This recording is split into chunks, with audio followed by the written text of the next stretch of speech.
Hello, welcome to Boardgames with Niramas. I'm Joseph and I'm here today with Draco. And it's time for another 10 games on the top 100 list. Another segment. We're going to go through 10 games and they just keep getting better and better in my opinion as we get closer to the top. Now there's not much left. I think also that I miscalculated a little bit on when Christmas is happening. So I think we're going to have to do like posting 2 episodes in that last week, because otherwise we won't make it in time for Christmas. My plan was to do the last episode the weekend before Christmas, basically. So we'll do that, but now let's get started with this week's. So at number 40, we have a game called Amerigo. This is a game designed by Stefan Feld, one of my favorite designers. And I'm so happy that I got to meet him actually a while ago at Essen Spiel. That was amazing. Anyway, Amerigo is really cool. Well, first of all, it has this little cube tower, which is kind of cool. It's a special gimmick, but it's actually not just a gimmick. It actually works very well, and it has its function because some of the cubes that you drop in that tower will get stuck in there, and then it's like rolling a die basically, but you can sort of calculate how many red cubes are gone, how many are stuck in the tower, and then when you put those blue cubes in there, they might push one of those red cubes out. So these cubes represent different actions that you can take in the game.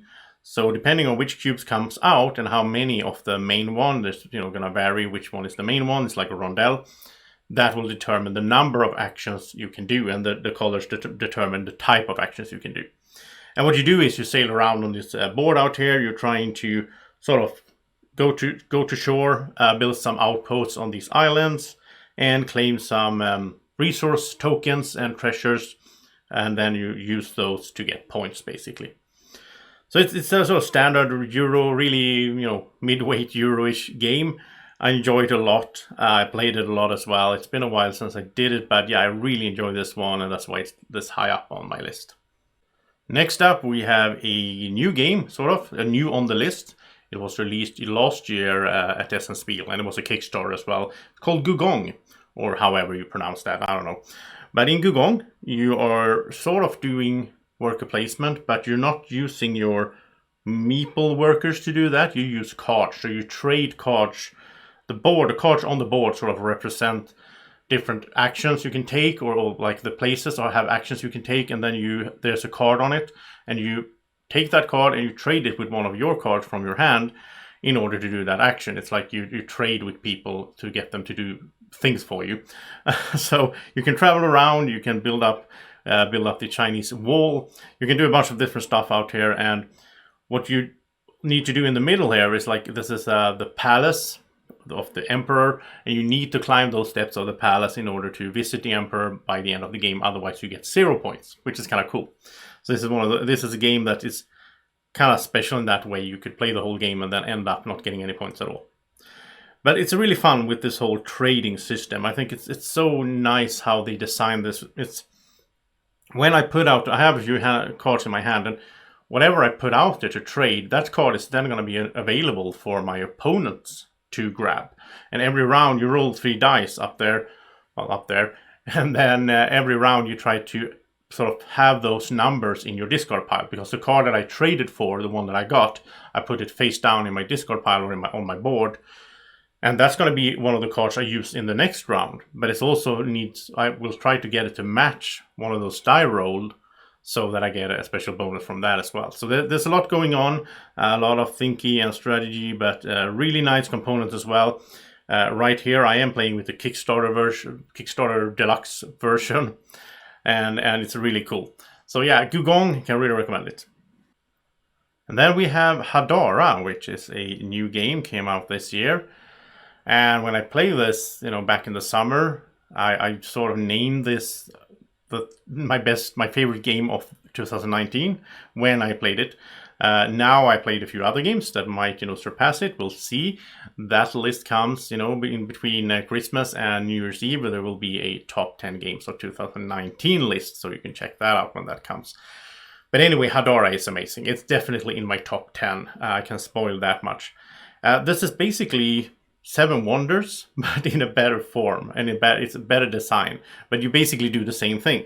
Every round, people draft cards, but you draw 2 cards from the middle board here, and you pick one, and the one that you don't pick goes to a open discard pile, and then in the next phase, people start drafting from those discard piles, and you have to take the top card. There's a little bit of a memory element here, but I didn't really mind it that much. I just ignored it, basically, and just went with what looked good. And you have these boards, so you're getting all these cards of different colors with different benefits, like food and military power and culture, and you increase your little track there to get more and more of something, and then you need to get to a certain threshold in order to, with military, you can conquer some islands or some places. With culture, you can build some statues and so on. And in this video, I'm very happy for this video as well. This was the first one I think that I did with the green screen on top, as you can see here, so I can put the cards like that. I don't do that all the time these days, but I like that I can do it at some points when there's games that really fit for it, like this game where I need to show off a bunch of cards. It's perfect to be able to do that. But Hadara is a really lovely game, really cool. You can play it with anyone. It's fairly quick, and it's so, I like the components so much. Everything looks nice, feels nice. I like the way I think in the game, the way I try to do a strategy and all that. So much fun with Hadara. And then next up we have one of those Uwe Rosenberg games. This is Glass Road. Glass Road, I haven't made a video of this sadly, but I'll show you some pictures here from Board Game Geek. And in Glass Road you have a bunch of cards, and you're trying to build buildings on your little board and so on. You try to clear out some forest to get some lumber. It's very classical Euro in some ways, but it has a really cool, this little wheel here. You're making glass basically, so this wheel keeps track of your resources. So like if you're making a glass, then you have to spend sand and water or whatever, or coal, and then the coal goes down and the glass goes up, and this wheel handles it all. It's really nice system. I like that component, and the gameplay is really fun. It's sort of this. You have, everybody has the same characters on cards on their hand, but then you have to choose one or a few that you have in your hand during your turn or a round, and then when an opponent plays like the lumberjack, if you have the lumberjack in hand, you can follow, and then your opponent only gets to do sort of half the action and you get to do the other half. But if you play a card when it is your turn, if you play a card that nobody else can follow it, then you get to do the full action. So that is really interesting. This is interesting interaction in this game that I really enjoy, where you're trying to sort of predict what your opponents are going to do, a little bit like Race for the Galaxy and so on. You're trying to predict what your opponents are going to do, and then you adapt to that. And yeah, I really enjoy Glass Road. It's in one of those games that I think will be up here for a long time, because I just keep enjoying it so much when I play it. And then we have a game that has been my favorite game at some point a few years ago, Agricola. Agricola from Uwe Rosenberg, another Rosenberg game there. And this is one of those games that really brought me into the hobby. Like for a bunch of years I played, some like Catan and Carcassonne and those games, Pandemic.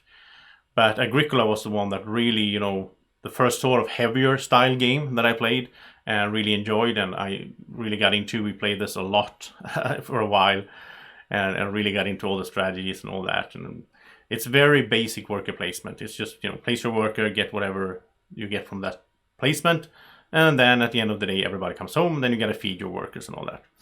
And when I played it a while ago, I almost felt like it was, well, it's still fun. I like it, especially at 2 players. I really like it. But I played it at 5 players like 6 months ago or something, and I felt like, wow, this is so slow and this is so basic in some ways. So it's not that hot for me anymore. It's not in my top 10, as you can see. But it's still high up on the list. I still enjoy it a lot. It has a special place in my heart. So yeah, Agricola, a really cool game. And then we have another game that I don't play every week. And I wouldn't want to play it every week, because this is heavy for me. Marco Polo, the Voyages of Marco Polo. I don't think everyone watching agrees. People generally don't see this as a really heavy game, I think. But for me, it's heavy. For some reason, my brain just shuts down when I try to figure out all those camels I'm going to trade for whatever, and so on. But it's a really cool game. It's a dice placement game. So you roll dice at the beginning of a turn, and then you place them, and it's not necessarily good to have a high number. It depends. Then you can mitigate the dice sum as well. And you place the dice out on the board to do different actions. You're trying to travel around on this map, like in the footstep of Marco Polo, or you can actually be like, I think, Marco Polo's brother or whatever. And that's really cool as well. Everybody has a character from the start of the game, and they are so different, really asymmetrical. These characters have totally different powers, and they all feel overpowered. That's the fun thing. So, like, every time I play this, I'm sitting there thinking, wow, that's an amazing power that my opponent has. But at the same time, my opponent thinks my power is amazing. So it's really cool, and you really have to adapt to how to really lever that ability that you have and use it in the best way. So there's a lot of strategy in this, and you do these contracts. That's why my brain melts down, because you're trading resources for other resources and for points, and you try to figure out how to do that and make a chain of trades. That is really tricky for me, but I enjoyed a lot the Voyages of Marco Polo. Then at 34 we come to my favorite Uwe Rosenberg game. This is the highest on the list for me of his games, and this is A Feast for Odin. In A Feast for Odin, we are Vikings, and we have a little Viking village. I just love this game so much when I start thinking about it. It's so cool. And we are doing worker placement, but we're doing it out on this board, as you can see. This is Andreas explaining there. I filmed the video together with him and Draco. Draco learns the game. You can click the link, to find all those videos that you see here. Anyway, you do worker placement, but there's these columns. So in the first column to the left, you only place one worker. You have a bunch of workers, and you get more all the time. Or you can place 2 workers in the next one, or 3 or 4 in the one to the furthest right. And that also gets you some special things. But getting, 4, maybe you have 10 workers or 8 workers, and you place 4 of them in one action. So there's a lot of options here. I think there's like 61 worker placement spots in total. I mean, they're not totally different. Some of them do the same thing, but better as you get more workers in there. And so you sail around, you hunt for whales, you put up traps, you need to find food to feed your people. But in this, you also get like a harvest at some point, so you don't have to, you get some food, so it's a bit easier than in Agricola. And you're trying to get these Tetris pieces, because on your board you're trying to puzzle these Tetris pieces in order to basically cover, well, you get some bonuses and so on as well, but as you can see here on the Andreas board, you also need to cover up these minus points. That's sort of like getting points, basically, because you start with a bunch of minus points. So you're trying to get these pieces. You can go raiding and pillaging and getting those big pieces, or you can use smaller items that you sort of upgrade or trade for. There's a lot going on in this game. You can go getting some resources, building ships. Wow, okay, here's zooming. And yeah, here you see the spaces a bit more. Like here we have the sailing part that Andreas is explaining right now, with the raiding and pillaging and all that. And then you can also, at the sort of get, what's it called? Emigrate at the sort of end of the game. You want to do that because you want to send your ships off to distant lands, and that gets you points as well. And you need to puzzle like he's doing here, puzzle these items over there on your board. Really cool game, A Feast for Odin, can really recommend it. And there's an expansion called the Norwegians that just came out a year ago, which made the game even better. The game was already good, but it made it even better in many ways. So go check that out if you haven't. You can find the video, of course, here linked. So let's go to the next one. So next up is Concordia. This is one of those games that I haven't filmed, so we're back to Boardgame Geek. In Concordia, there's a bunch of different maps, but here's one of them. You are sort of trading in the Mediterranean. This is the basic. There's a lot of like jokes going around about all Europe being about trading in the Mediterranean. Here you actually do that sort of. But you move your little pawns around on this map, and you build cities, and you get access to different kind of resources. And with those resources, you can keep building, and you can get new cards into your hand. And this is a really fun mechanism in this game of you have a bunch of cards, you play a card, and then it gets stuck. Then it's sort of used, it's out on the table. And at some point you keep playing like that every time it's your turn. At some point you need to play your tribute card to get all the cards back. I really enjoy that mechanism. And as you get new cards, they also go into your hands, so you get more and more cards. And when you do the tribute, then you also get money for each card that you bring back. So you want to wait a bit before you do that. There's also an expansion called Salsa that also gives some bonuses for sort of when you bring those cards back. So there's a lot of interesting, gameplay in this. Really, for me, it's really easy going. This one is not a brain burner for me. I just have fun, just play it. And I will also say that there's an expansion that came out last year called Venus. And that one makes it so that you can play like team game, 2 versus 2. Or I played a game of 6 people where we played 2 versus 2 versus 2. And that was so much fun. We had such a good time.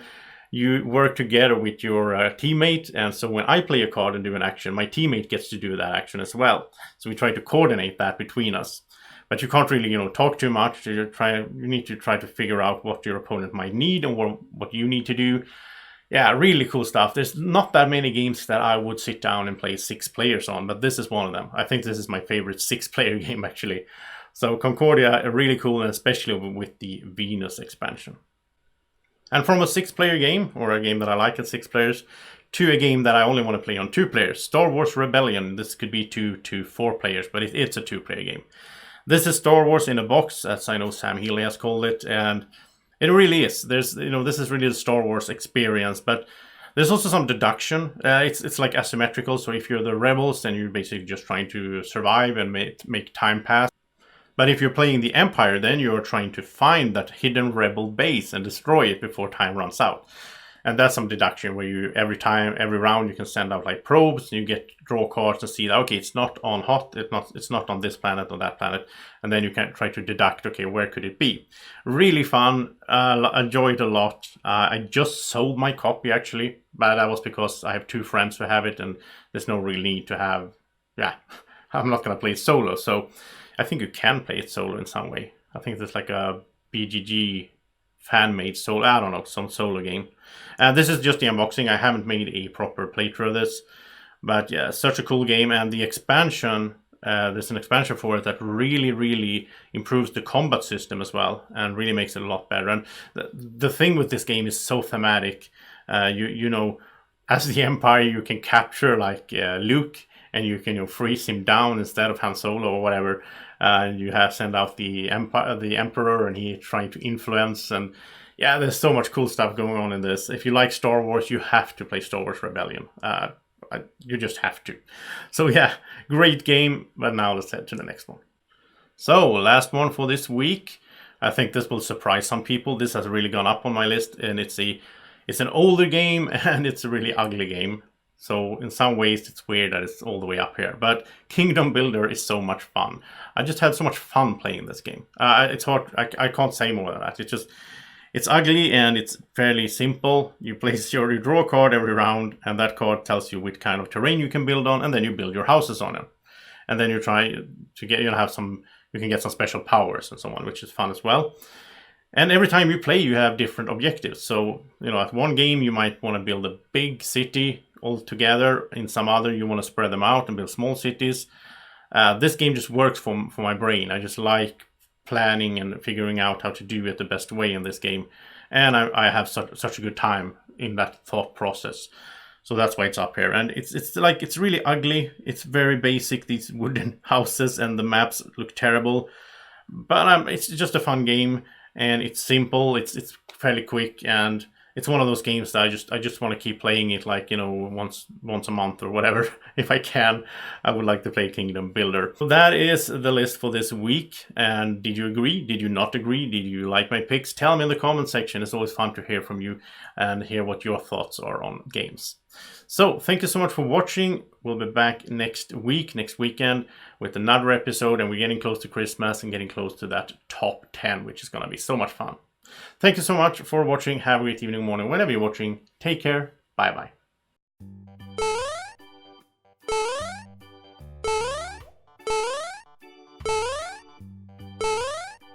Do you want to keep this little dragon this happy all day long? Then subscribe to the channel.